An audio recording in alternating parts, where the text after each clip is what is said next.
सुहाग रात जब बजदान शारी उसके करीब आने लगा तो वो रोते हुए कहने लगी, प्लीज मेरे करीब मत आए, मुझे खतरनाक बीमारी है। उसने सोचा शायद वो उसकी कुर्बत से बचने को बहाना बना रही है, मगर वो उसकी नहीं सुनेगा। वो लरसती हुई आवाज में कहने लगी, मैं मर जाऊंगी, मैं एक डॉक्टर हूँ, मुझे बताओ तुम्हें क्या बीमारी है। उसकी रहमी पाते रोहा ने अपने प्राइवेट, डॉक्टर साहिबा खुदा के लिए मेरी बेटी को देखिए, पता नहीं इसे क्या हो गया है। डॉक्टर शमा ने हैरत से रोती औरत को देखा था। वो अपनी बेटी को थामे खड़ी थी कि जिसने कॉलेज का सफेद यूनिफॉर्म पहन रखा था, लेकिन वो नीमजान सी थी। जैसे उनकी नजर उस लड़की के यूनिफॉर्म पर गई तो उन्होंने भी हैरत से दिल थाम लिया था। उसका पूरा यूनिफॉर्म दागदार था। डॉक्टर साहिबा देखिए तो, मेरी बेटी को क्या हो गया है, इसकी हालत ऐसी क्यों हो गई है। उस औरत का दिल जैसे सूखे पत्ते की तरह फड़फड़ा रहा था। डॉक्टर शमा ने उसके कंधे पर हाथ रखते हुए तसल्ली दी, आप परेशान मत हो, आप बाहर बैठे, मैं इसका चेकअप करती हूँ। अगर आप ऐसे रोएंगी पीटेंगी तो आपकी बेटी भी परेशान हो जाएगी, जबकि मरीजा की हालत मुझे पहले ही ठीक नहीं लग रही। उन्होंने फौरन ही नर्स से कहकर उस छोटी कम उम्र नाजुक सी लड़की को अपने रूम में स्ट्रेचर पर लटा दिया था। शाइस्ता बेगम ने दोनों हाथों से सर थाम लिया था। आखिर क्या हुआ है मेरी रोहा को, ये सोच सोच कर उनके दिमाग की रगें फट रही थी। उनका शोहर तो दियारी गैर में बैठा था, वो यहाँ अपने जेठ और उसकी फैमिली के साथ रह रही थी। रोहा उनकी इकलौती बेटी थी। उन्हें ये सोच खाई जा रही थी कि अगर रोहा की इस हालत को किसी ने देख लिया तो क्या होगा। लोग तो न जाने क्या क्या बातें बनाएंगे। रोहा के कॉलेज में स्पोर्ट्स वीक चल रहा था। आज जब वो कॉलेज से वापस आई तो अपने हवासों में नहीं थी। शाइस्ता बेगम ने फौरन उसके वजूद के गिर्द चादर लपेटी और फिर हर एक की नजरों से बचाते उसे अस्पताल से लेकर पहुंच गई थी। थोड़ी देर बाद डॉक्टर शमा ने उन्हें अंदर बुला लिया था, मगर जो बात उन्हें बताई उसे सुनकर शाइस्ता बेगम अपने होश को बैठी थी, जबकि रोहा नीम जान सी सर झुकाए पर मुश्किल बैठी थी। उसकी आंखें आंसुओं से भरी हुई थी, जबकि जिस्म कमजोरी के बायस कपकपा रहा था। शाइस्ता बेगम हैरत और खौफ में मुब्तला डॉक्टर से कहने लगी, डॉक्टर साहिबा ये क्या कह रही हैं आप, ऐसे ऐसे कैसे हो सकता है कि मेरी बेटी की पूरी जिंदगी का मामला है। डॉक्टर साहिबा खुदा के लिए आप कुछ करें। देखिए बेबी, जो होना था वो तो हो गया, अब मैं इस बारे में कुछ नहीं कर सकती। बेहतर होगा कि आप बच्चे के सामने ऐसी बातें दोबारा न दोहराएं, इसके जहन पर बुरा असर होगा। अब जो हुआ है इसे आप भी भूलने की कोशिश करें और अपनी बेटी को भी समझाएं। आगे के मामलात थोड़े मुश्किल जरूर हो सकते हैं, लेकिन मुश्किल हल करने वाली खुदा के साथ है। डॉक्टर शमा तो नहीं समझा रही थी, लेकिन शाइस्ता बेगम और रोहा की हालत बुरी थी। वो तो सोच भी नहीं सकती थी कि ऐसा कुछ हो जाएगा। बड़ी मुश्किलों से उसकी माँ अपनी बेटी को घर लाई थी। रोहा तो डॉक्टर की दी हुई मेडिसिन खाने की वजह से सो गई थी, लेकिन शाइस्ता बेगम पूरी रात सो न सकी। जवान बेटी का मामला था, भला उन्हें इतनी आसानी से कैसे नींद आ जाती। वजदान लशारी अपने दोस्त असद की बहन की मेहंदी में आया था। वहाँ खूब हल्ला गुल्ला हो रहा था। वो भी मुस्कुराकर तकरीब को खूब एंजॉय कर रहा था। अचानक उसकी नजर ग्रीन कलर के सूट में मलबूस एक लड़की पर पड़ी। उस लड़की की आंखें निहायत खूबसूरत थी, भूरी पलकों वाली बड़ी बड़ी रोशन आंखें, लंबे बाल पुश्त पर थे, सलीके से दुपट्टा कंधे पर लिए वो आखिरी कोने में बैठी थी। अजीब ये कि वो दूसरी लड़कियों की तरह हंसी मजाक के बजाय बिल्कुल खामोश बैठी थी। उसके चेहरे पर न जाने क्यों एक गहरी उदासी का तासुर था। वजदान ने जब उस लड़की को देखा तो जैसे देखता ही रह गया। वो उसे बेहद अच्छी लगी थी। दो लड़कियां जबरदस्ती उसका हाथ पकड़कर उसे अपने साथ शायद डांस करने का कह रही थी, लेकिन वो उन्हें मना कर रही थी। वजदान की निगाहें न जाने क्यों बार बार उसकी तरफ उठ रही थी। वो उसे सबसे अलग और नुमाया लग रही थी, खामोश तबीयत मगर बेपनाह खूबसूरत। उस लड़की ने जैसे उसके दिल की दुनिया में हलचल सी मचा दी थी। मेहंदी से वापस आने के बाद भी उसका दिल उस लड़की के ख्यालों से बेचैन रहा। बार बार उसका चेहरा उसकी आंखों के सामने आ जाता था, पर आखिर वो असद से उसके बारे में पूछे बिना न रह सका। असद ने उसे मुस्कुराती हुई आंखों से देखा था। अच्छा, ये नहीं, आंटी की ख्वाहिश पूरी करने का वक्त आ गया है। शुक्र है तुम्हें भी कोई लड़की पसंद आई। मैं तो अभी जाकर बताता हूँ आंटी को। असद ने उसे शरारत से कहा तो उसने उसे घूर कर देखा। मैंने सिर्फ उस लड़की के बारे में पूछा है कि वो कौन है। अरे वो मेरी कजन रोहा सजाद है, उसके अब्बू दुबई में होते हैं लेकिन आजकल पाकिस्तान आए हुए हैं। वो मेरे सगे चचा की बेटी है। ये सुनकर वो कुछ शर्मिंदा सा हो गया था कि उसके अपने दोस्त उसकी कजन के बारे में पूछ रहा था। और हाँ, ये भी बता दूं कि उसकी कहीं मंगनी या बात वगैरह भी नहीं हुई है, इसलिए अगर तुम्हारा इरादा नेक है तो कोई मसला नहीं कदम आगे बढ़ाने में। असद के यूं कहने पर वजदान मुस्कुरा दिया था। इरादे तो सच में नेक कर चुका था। उस लड़की को देखकर कि जो सबसे मुनफरिद थी, उसे बहुत दिलचस्पी से देखता रहा। तभी रोहा को भी शायद उसकी निगाहों का एहसास हो चुका था। वो जान चुकी थी कि उसकी निगाहें बार बार उसके चेहरे का ताकुब कर रही हैं। उसे निगाहें मिलने पर वो न चाहते हुए भी जल्दी से अपनी नजरें इधर उधर कर लेता था। अगले रोज बारात में भी वो सबसे मुनफरिद लग रही थी। व्हाइट कलर का सूट पहने वो कोई आसमान से उतरी हुई शहजादी लग रही थी। वो असद के साथ हाल में खड़ा था जब उसने देखा कि वो एक औरत के साथ चिपकी खड़ी थी। बज़ाहिर तो वो तैयार होकर हसीन लग रही थी, मगर वजदान ने महसूस किया था कि उसके चेहरे पर ऐसे मौकों वाली चहक महक या खुशी नहीं थी। एक अजीब सी उदासी उसके चेहरे का हाथा किए हुए थी। आज वो अपनी माँ को भी साथ लेकर आया था, क्योंकि असद की वालिदा से भी उनकी गहरी दोस्ती थी। उसकी अम्मी हाल में मौजूद थी। जब वो चलता हुआ उनके पास आया और उनके कान में सरगोशी करते हुए कहने लगा, मामा उस तरफ देखें, वो लड़की है जिसके बारे में मैंने आपको बताया था। उसकी माँ ने उसकी निगाहों के ताकुब में देखा और फिर हल्के से मुस्कुराने लगी। अरे वाह, लड़की तो बहुत प्यारी है, और सबसे बड़ी बात यह कि तुम्हारे दोस्त की कजन है, इसलिए हमें ज्यादा छानबीन की भी जरूरत पेश ना आएगी। मेरा ख्याल है कि शादी की तकरीब खत्म हो जाए, फिर मैं उनके यहाँ रिश्ता लेकर चली जाऊं। बहुत ही प्यारी बच्ची है। नाइला बेगम भी उसे देखकर खुश हो गई थी। आखिर को वजदान लशारी उनका इकलौता बेटा था।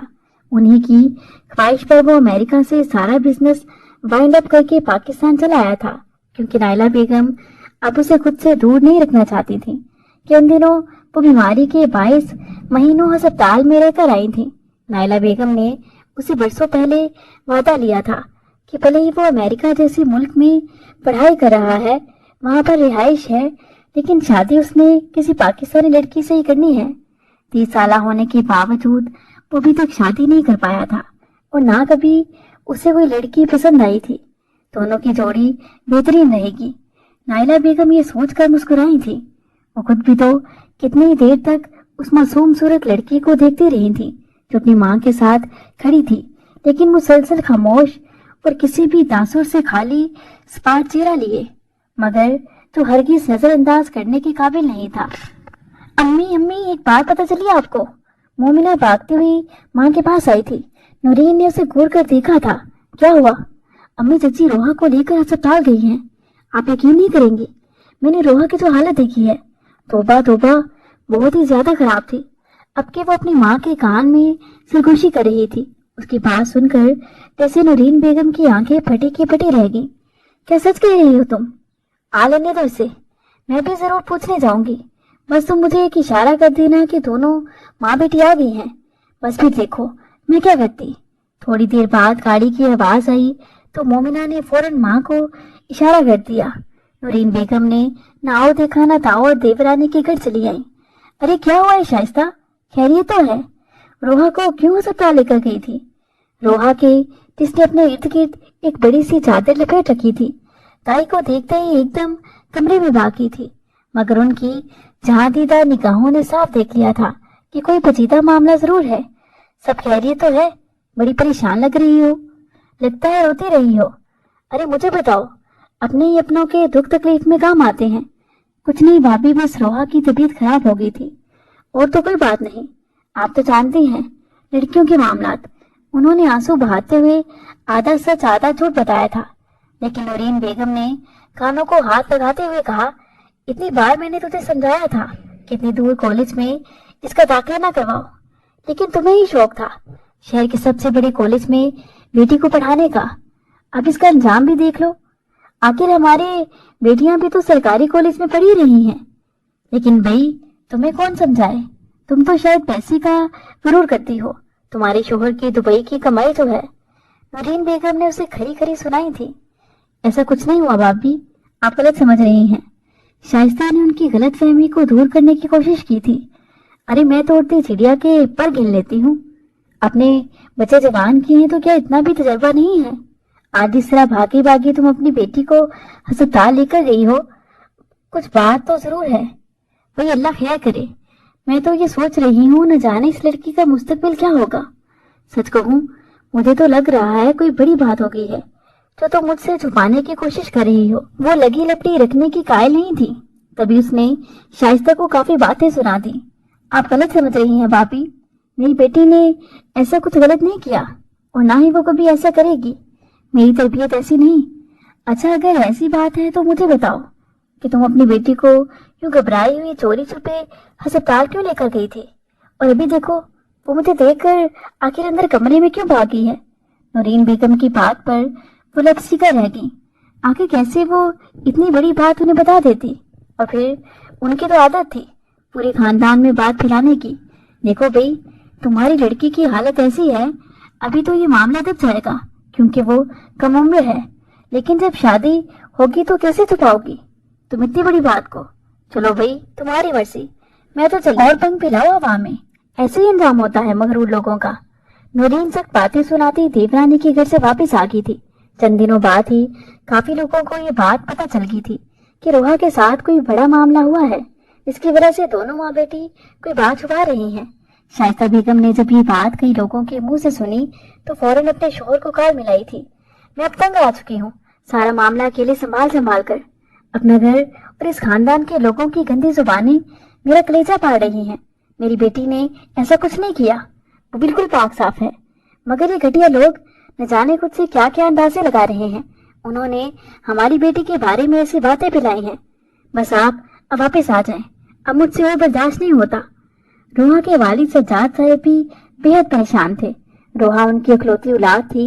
बीवी और बेटी की खुशियों की खातिर ही वो दौलत कमाने को दुबई आए थे, मगर अब बेटी की परेशानी की वजह से वापस आने पर मजबूर हुए थे। ठीक है, मैं जल्दी वापस आने की कोशिश करता हूँ। यही सोचा है कि अब वहाँ ही कोई छोटा या बड़ा कारोबार कर लूँ।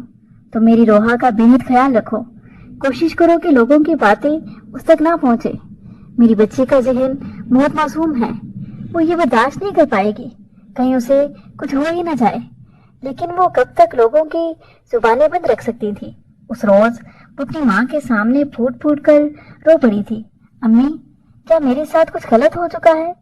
क्या मैं अब नापाक हो गई हूँ? वो रोती सिसकियां बढ़ती हुई कह रही थी। ताई अम्मा कह रही थी कि मैं अब शादी करने की काबिल नहीं रही। वो दोनों हाथों में मुंह छुपाए रो रही थी। शाइस्ता बेगम ने उसे सीने से लगा लिया। मेरी बच्ची, ऐसा क्यों सोच रही हो?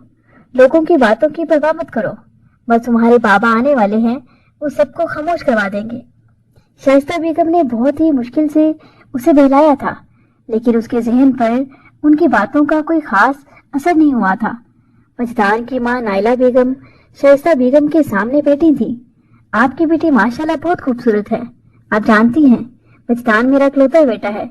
उसकी ख्वाहिश पर ही मैं यहाँ आपके सामने दामन फैलाने आई हूँ। आपसे दरख्वास्त है कि आप अपनी हीरे जैसी बेटी को मेरी झोली में डाल दें, ताकि वो मेरा घर खुशियों से भर दे। शाइस्ता बेगम खुश भी थी और हैरान भी कि कहाँ तो रोहा के लिए उनकी रातों की नींद उड़ी हुई थी, लेकिन अब उनकी सोच से बालातर इतना अच्छा रिश्ता।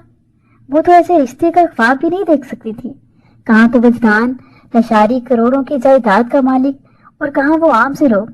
वो हरगिज इनकार नहीं करना चाहती थी। मुर्शद का दोस्त था, उन्होंने उसे शादी में देखा था। खूबसूरत नैन नक्श वजिया शख्सियत। उसे देखते हुए न जाने क्यों उनके दिल में एक ख्वाहिश सी जागी थी कि काश उनकी बेटी को भी कोई ऐसा बर मिले। लेकिन वो सोच या ख्वाहिश खुदा यूं पूरी कर देगा, उन्होंने सोचना तो दूर उनके वहमो गुमान में भी नहीं था। वो मुस्कुराते हुए कहने लगी, जी जी क्यों नहीं, बस आप मुझे थोड़ा सा सोचने का टाइम दे दें। मैं बस रोहा के बाबा से मशवरा कर लूं।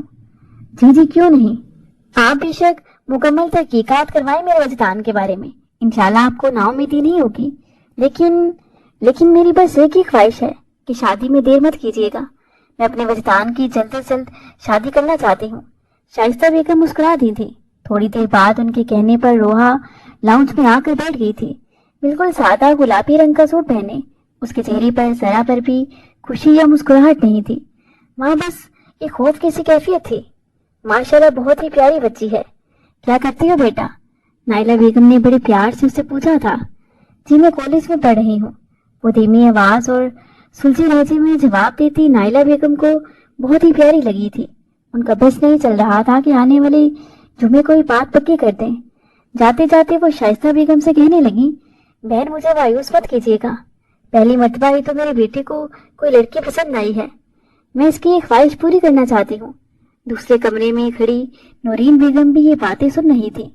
ان کے دل میں حسد اور جلن کی آگ لگی پڑی تھی۔ تبھی وہ اسد پر جا کر چلانے لگی، میں نے تم سے کہا بھی تھا کہ مومنہ کے لیے وجدان سے بات کرو، لیکن تم نے اس روحا کا رشتہ کروانے میں دلچسپی لی۔ شرم کر لو شرم، مومنہ تمہاری بہن ہے، وہ روحا نہیں۔ نورین بیگم نے غصے سے اسے دیکھا تھا، جبکہ مومنہ بھی آگ برساتی نظروں سے بھائی کو دیکھ رہی تھی۔ کیا ہو گیا ہے امی؟ یہ سب نصیبوں کے کھیل ہوتے ہیں۔ روحا وجدان کو پسند آئی ہے، مومنہ نہیں۔ یہ رشتہ وجدان ہی کی خواہش ہے۔ ویسے بھی آپ نے اپنے بیٹے کی خواہش کو تو پاؤں تلے کچل دیا، یہ بھی نہ سوچا کہ بچپن میں ابو اور چچا نے میرا اور روحا کا رشتہ طے کیا تھا، لیکن امی صرف آپ کی وجہ سے وہ رشتہ نفرت کی آگ میں جل چکا ہے۔ اسد کی آنکھوں میں ایک درد کی سی کیفیت تھی۔ نورین بیگم نے زہریلی نگاہوں سے اسے دیکھا اور پھر حقارت بھرے لہجے میں کہنے لگی، اس بد کردار لڑکی کو میں اپنی بہو بنا لوں؟ میں کتنی دفعہ کہوں کہ وہ شادی کے لائق نہیں؟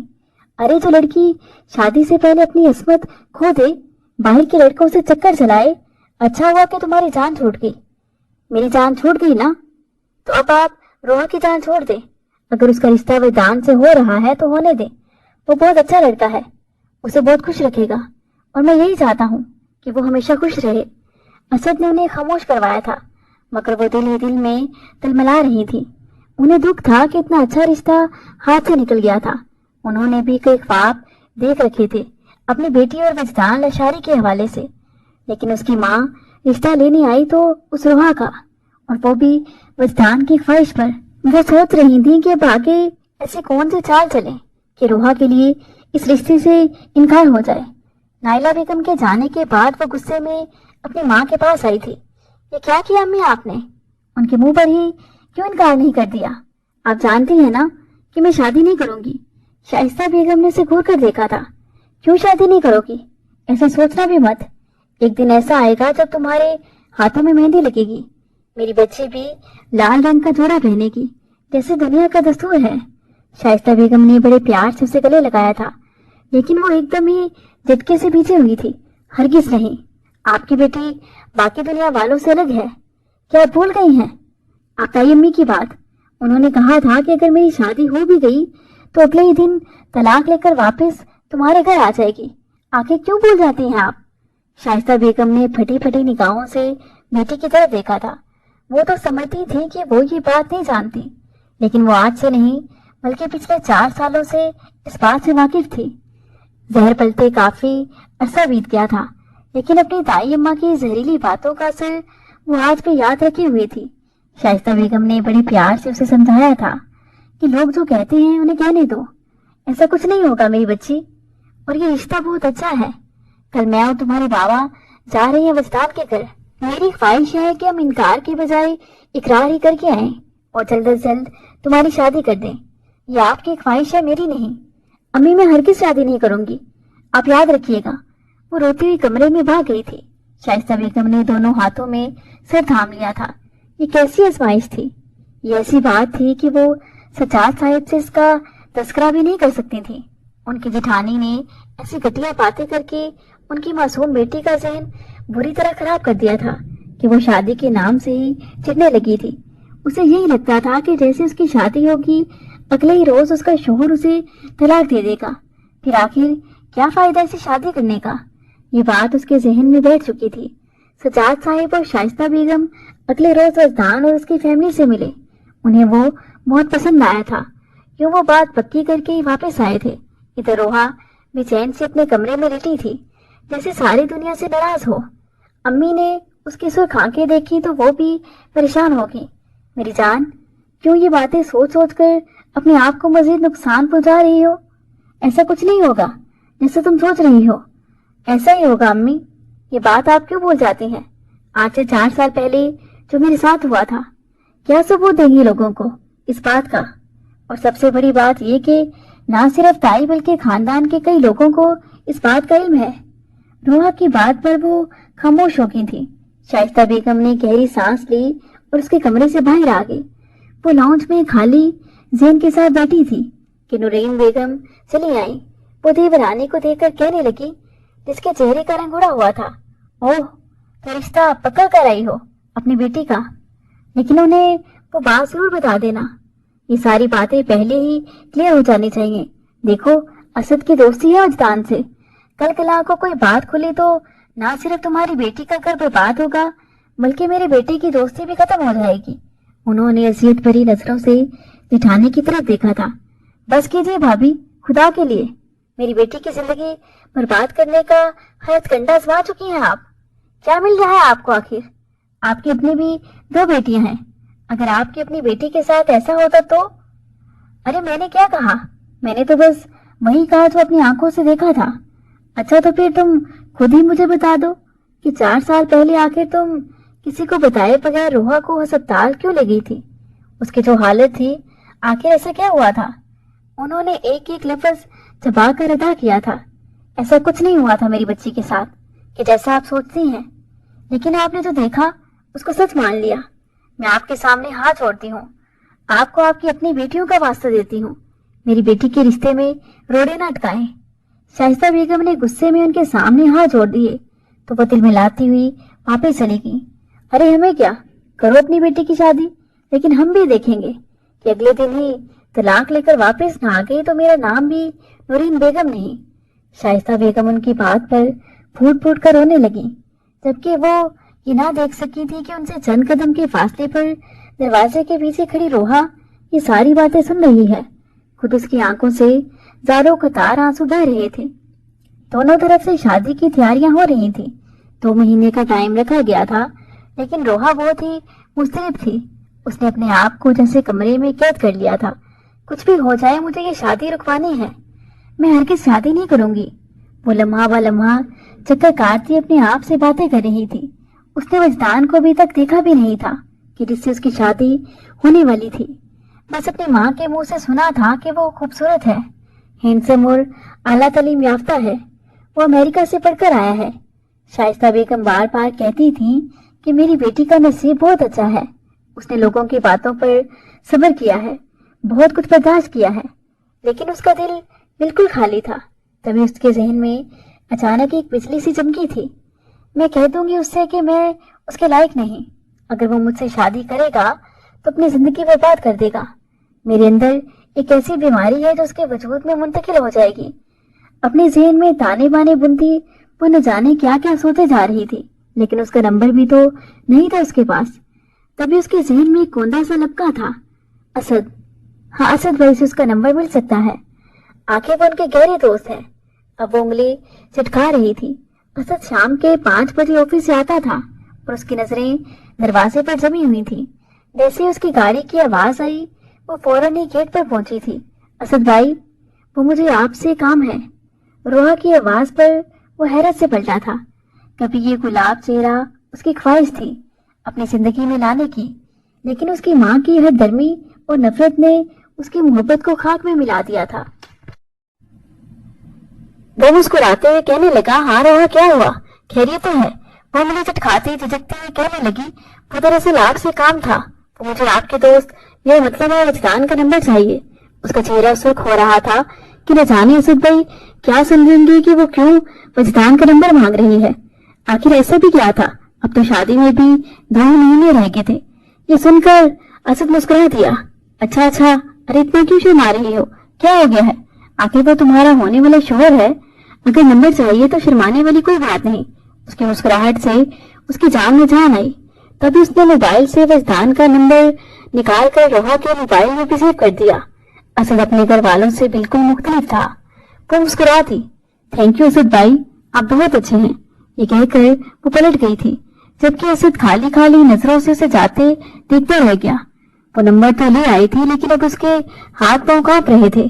पहली बेल गई, फिर दूसरी, फिर तीसरी, चौथी बेल पर कॉल भी कर ली गई। हेलो, वजदान की आवाज उभरी थी। जबकि उसे तो बोलना भी मुश्किल हो गया था। जी अस्सलाम वालेकुम, धीमी सी आवाज में रोहा से उसे सलाम किया था। जी कौन? मैंने आपको पहचाना नहीं, प्लीज इंट्रोड्यूस योरसेल्फ। जी मैं रोहा। उसका इतना कहना था कि वेदांत जैसे खुशी से महक उठा। मैंने आपको पहचाना नहीं, इसलिए मैं माजूस करता हूँ। इतनी मेहरबान आवाज थी कि रोहा के वजूद को जैसे किसी ने जकड़ लिया हो। जी वो दरअसल मुझे आपसे कुछ कहना है। वो बात ऐसी है कि फोन पर भी नहीं की जा सकती। क्या आप एक बार मुझसे मिल सकते हैं? मेरा मिलना बहुत ही जरूरी है, वरना बहुत ही बड़ी परेशानी खड़ी हो जाएगी। उसने बहुत हिम्मत करके उसे बात की थी और वजदान तो जैसे खुशी से झूम रहा था। वो फौरन ही कहने लगा, जी जी क्यों नहीं, बताएं कब मिलना है? शाम को मैं आपसे मिलने आ सकती हूँ। ठीक है, मैं आपको आकर ले जाऊंगा। नहीं नहीं, आप मुझे लेने मत आइएगा, बल्कि मैं खुद आऊंगी। बस आप मुझे बता दें कि कहाँ मिल सकते हैं। चंद लम्हे सोचने के बाद वो कहने लगा, करीबी रेस्टोरेंट जो आपके घर के करीब है, वहीं मैं आपका 4 बजे वेट करूंगा। उसकी आवाज में खुशी की लहर थी, लेकिन वो नहीं जानता था कि वो लड़की किस मकसद के लिए उससे मुलाकात करने वाली है। रोहा ने शुक्रिया अदा करके फोन रख दिया। उसका दिल जोर जोर से धड़क रहा था। घर में शादी की तैयारियां जोरों शोर से जारी थीं। उसके वालिदैन बहुत खुश थे, लेकिन वो उनकी खुशियों पर पानी फेरने वाली थी।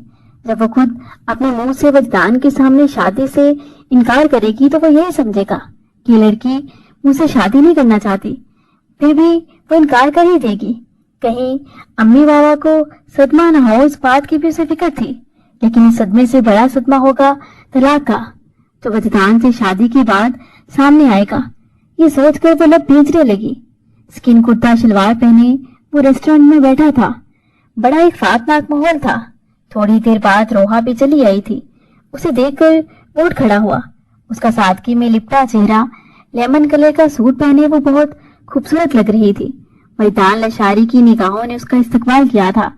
उसके आने पर उसने चेयर खींचकर सामने की। थैंक्स कहकर उसके सामने बैठ गई। उसने अभी तक निगाह उठाकर उसके चेहरे की तरफ भी नहीं देखा था। वही मुस्कुराते हुए कहने लगा, मेरा ख्याल है कि पहले ऑर्डर कर लेते हैं, आप क्या खाएंगी? उसने मेन्यू कार्ड उसके सामने रखा। उसने नफी में सर हिला दिया कि मैं यहाँ खाने खाने या फिर आपसे मिलने नहीं आई, बल्कि आपसे एक जरूरी बात करने आई हूँ। वैसे क्या बात है? मैं शादी नहीं कर सकती, मैं आपको पसंद नहीं करती, क्या ये बात है? उसने मुस्कुराते हुए अंदाजा लगाया तो रोहा की हैरत से आंखें फटी की फटी रह गई। लेकिन वजदान के चेहरे पर शरारत थी। उसकी नजरें दोबारा झुकी। ऐसी कोई बात नहीं है, मेरी जिंदगी में ऐसा कोई नहीं है, लेकिन दर हकीकत बात यह है कि मैं आपसे शादी नहीं कर सकती। मुझे एक बहुत बड़ी बीमारी है। ये बात सुनकर उसे हैरत से देखने लगा। फिर धीमी मुस्कुराहट के साथ कहने लगा, अच्छा कौन सी बीमारी है, मुझे भी बताएं। रोहा ने निगाहें उठाकर उसके मुस्कुराते चेहरे को देखा था। नहीं, मैं मजाक नहीं कर रही, मैं सच कह रही हूँ। मुझे एक ऐसी बीमारी है कि मैं शादी नहीं कर सकती। अगर आपने फिर भी मुझसे शादी की तो वो बीमारी आप में मुंतकिल हो सकती है। यूँ समझ लें कि मैं शादी से महरूम लड़की हूँ, जिसे शादी की कोई ख्वाहिश नहीं है। अब के वजदान कुछ सोच में पड़ गया। फिर वो ठहरी हुई लहजे में कहने लगा, देखिए, जब तक आप मुझे बताएंगी नहीं कि आपको क्या मसला है, कौन सी बीमारी है, तब तक ये बात मैं कैसे समझ सकता हूँ। उसके जवाब पर रोहा को गुस्सा आया था। वो कुछ तेज लहजे में कहने लगी, मैं कैसे बता दूं आपको हर बात खुलकर? मैंने कहा ना, वो बीमारी ऐसी है जो मैं कभी अपने घर वालों को भी नहीं बता पाई, तो आपको कैसे बता सकती हूँ? उसका चेहरा सुर्ख हो रहा था, जबकि वजदान के लब खामोश थे।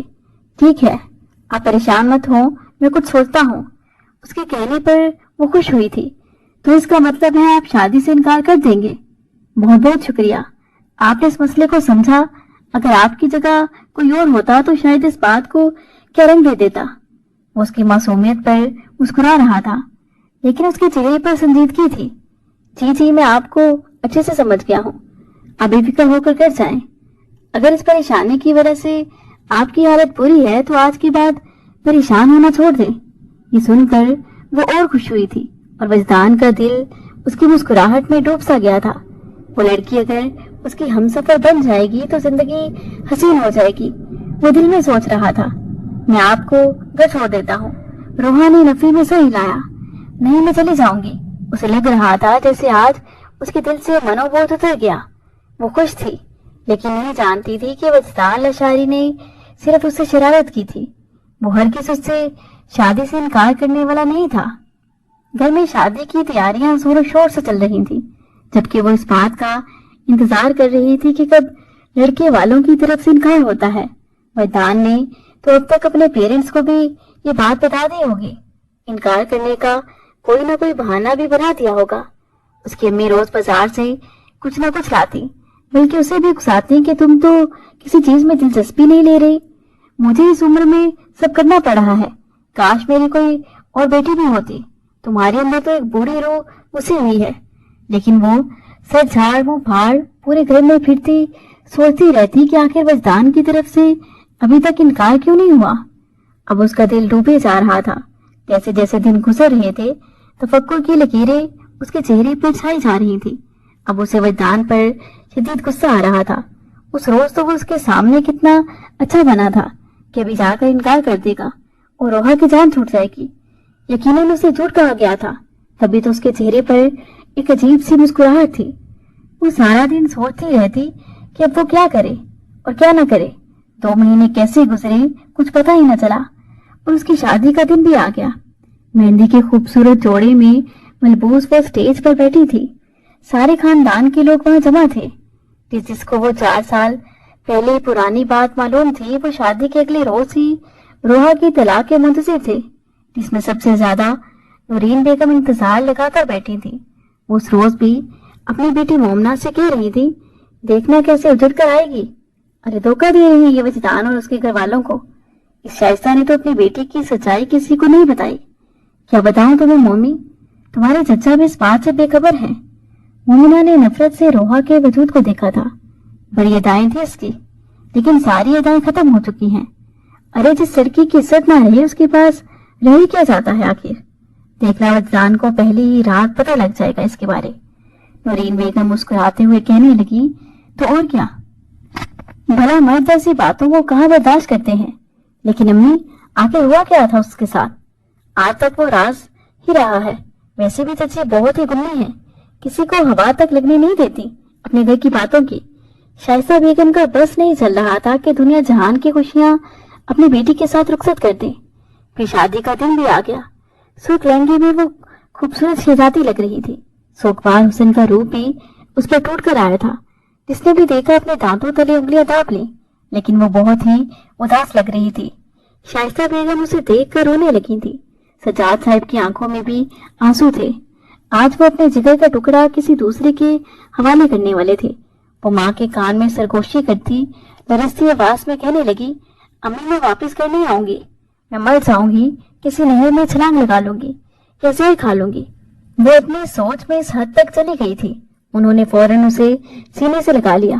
بیٹا مت کرو ایسی باتیں، میری بچی کی شادی کا دن ہے، آج اپنے لیے خیر کی دعا مانگو. ان کی آنکھوں سے آنسو بہ رہے تھے. تھوڑی دیر بعد بارات آنے کا شور اٹھا تھا.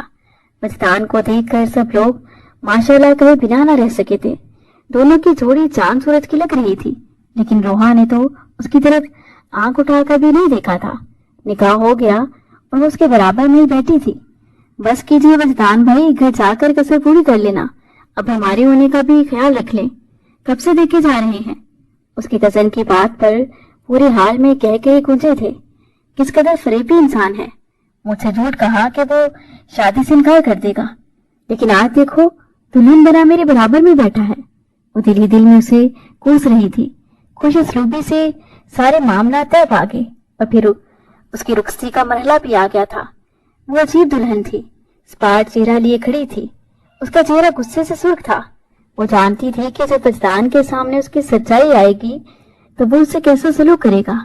گھر پہنچ کر سب لوگ نہ جانے کون کون سی رسمیں کرنے جا رہے تھے، لیکن وجدان نے منع کر دیا اور شرارت بھرے انداز میں کہنے لگا میری نئی لویلی بیوی کی طبیعت ٹھیک نہیں لگ رہی، اسے آرام کرنے دو، صبح کر لینا ساری رسمیں. وہ کمرے میں سجی سیج پر بیٹھی تھی، مگر اس کا دل اجرے چمن کی طرح تھا، بالکل کسی بھی قسم کے جذبات سے خالی. وہ گھٹنوں میں منہ چھپا کر سسکنے لگی. کیوں نہیں سمجھا امی ابو نے اس بات کو؟ آخر کیوں انہوں نے میری ساتھ زبردستی کی؟ میں جس لمحے سے ڈرتی تھی وہ تو آنے ہی والا ہے. یہ سوچ کر وہ سسک کر رونے لگی. वजदान कमरे में आया तो उसे यूं रोता देखकर वो परेशान हो गया। क्या हुआ है रोहा? तबीयत तो ठीक है ना आपकी? आप एक फरेबी और झूठे इंसान हैं।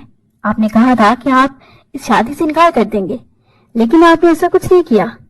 मैंने कहा था ना कि मुझे खतरनाक बीमारी है, मैं शादी नहीं कर सकती और ना ही अपना राज किसी को बता सकती हूँ। फिर भी आपने ये सब क्यों किया? वो टूट टूट कर अल्फाज अदा कर रही थी। वजदान ने फिक्रमंदी से उसे देखा। देखी, आप जब तक मुझे नहीं बताएंगी कि आपको क्या बीमारी है, मैं इसको कैसे हल कर सकता हूँ। मैं आपसे बेपनाह मोहब्बत करता हूँ, इसीलिए ये शादी की है। बेशक वो ऐसा इंसान था चाहे जाने के लायक, लेकिन वो शख्स के लायक नहीं थी। वो लब काटने लगी। मुझे अपना समझकर सिर्फ एक बार अपने बारे में बताएं। मैं आपसे वादा करता हूँ कि आपकी हर बात को समझूंगा। वो इतने प्यार और मीठे लहजे में बोला कि रोहा का दिल पसेज गया। उसने फैसला किया कि वो उसे सच्चाई बता दे, आगे जो तकदीर फैसला करे। वजदान उसके बोलने का बेचैनी से इंतजार कर रहा था। रोहा ने अपनी बात का आगाज किया था। कॉलेज के स्पोर्ट्स वीक में मैं क्रिकेट खेल रही थी, मगर उस रोज अचानक किसी लड़की ने बॉल उसकी तरफ उछाली थी। वो तेज रफ्तार से आती बॉल उसके नाजुक जिस्मानी हिस्से पर लगी थी। वो इस कदर शिद्दत से लगी थी कि शिद्दत दर्द से वो जमीन पर गिर गई थी। खून से उसका सफेद यूनिफॉर्म सूख होने लगा था। फिर उसकी वालिदा को फोन करके बुलाया गया। जब शाइस्ता बेगम उसे डॉक्टर के पास ले गई तो डॉक्टर शमा ने एक कयामत खेज इंकशाफ किया था। उनका कहना था कि तेज रफ्तार बॉल लगने की वजह से आपकी बेटी का पर्दा और बकायत फट गया है। ये इतना कोई बड़ा मसला नहीं, आपकी बेटी बिल्कुल ठीक है। वो माँ भी बन सकती है और एक माँ के इलाज के बाद अपना इज़्दिवाजी रिश्ता भी कायम कर सकती है। लेकिन दरअसल हमारे माशरे में कुछ सबूतों की जरूरत होती है लड़की के पाक दामनी जानने के लिए। तो बस एक बात का ध्यान रखिएगा कि अगर पहली रात इनके साथ कुछ ऐसा ना हो तो इसका मतलब ये नहीं कि लड़की नापाक है या खुदा न खास्ता अपनी अस्मत खो चुकी है। ये बात आपको पहले ही समझानी पड़ेगी। शाइस्ता बेगम फूट फूट कर रो पड़ी थी। आखिर किस किस को वो ये सच्चाई बताएंगी? डॉक्टर शमा ने उन्हें मुकम्मल तफसीर बता दी थी। मैं ये जानकर शदीद परेशान हो गई थी कि ताई अम्मी को भी इस बात का इल्म हो गया था। उनमें ये बुराई है कि खानदान भर में बात फैलाने की। वह भी यही समझती है कि रोहा अपनी इस्मत खो बैठी है। ताई अम्मी की बात मेरे कच्चे ज़हन पर ऐसे असरअंदाज हुई कि कई सालों तक इस बात को भूल न सकी, क्योंकि ताई अम्मी ने तो साफ कह दिया था कि शादी की पहली रात ही रोहा के शोहर को पता चल जाएगा तो ये दूसरे रोज ही तलाक लेकर वापस आ जाएगी। इसीलिए मैं कभी शादी नहीं करना चाहती थी। उसने सुन रखा था कि शादी की पहली रात हर शोहर को अपनी बीवी की पाकीज़गी के बारे में एक सबूत चाहिए। आज उसने सब कुछ वजदान के कोशिश गुजार कर दिया था। वो हिचकियों से रो रही थी, मगर अगले ही लम्हे वो ये देखकर हैरान रह गई कि जब वजदान ने उसे अपने सीने से लगा लिया था, उसके सर पर हाथ रखकर उसे तसल्ली दे रहा था, फिर उसके आंसू साफ किए। उसने खौफजदा नजरों से उसकी तरफ देखा था, मगर वो मुस्कुरा रहा था। वो हैरान थी कि वो तो कुछ और ही समझ बैठी थी, लेकिन वजदान ने बड़े प्यार से उसे संभाल लिया था। बस इतनी सी बात थी। मुझे हैरत है कि तुम इतनी सी बात को लेकर इतने साल परेशानी और वसवसों का शिकार रही। खुदा का करम है कि तुम्हारी शादी मुझ जैसे एजुकेटेड इंसान से हुई है। मैं ऐसी मामूली बातों पर रिएक्ट नहीं करता। इंशाल्लाह जो भी आपके साथ हुआ है वो किसी भी लड़की के साथ हो सकता है। इस बात को लेकर न जाने कितनी लड़कियों की जिंदगियां बर्बाद की होंगी, लेकिन ये हादसा तो किसी के साथ भी हो सकता है। मैं तुम्हारी इन फीलिंग्स को अच्छे से समझ सकता हूँ। मैंने तो आपको अपनी जिंदगी का हमसफर माना है, बल्कि हर तकलीफ हर दुख में साथ निभाने का वादा भी किया है। उसने रोहा की पेशानी पर लब रखे तो वो शर्मो हया से घबराकर उसके सीने से लग गई। रोहा के चेहरे पर पहली बार ऐसी मुस्कुराहट आई थी। वो पूरे दिल से मुस्कुरा रही थी। आज मेरे सामने आंसू बहाए हैं, मगर दोबारा मैं कभी आपकी आंखों में आंसू नहीं देखना चाहता। वरदान ने उसे इतनी मोहब्बत से कहा कि वो खिलकर मुस्कुरा दी थी। दूर रोशन चांद इस सोड़े को देखकर मुस्कुरा रहा था।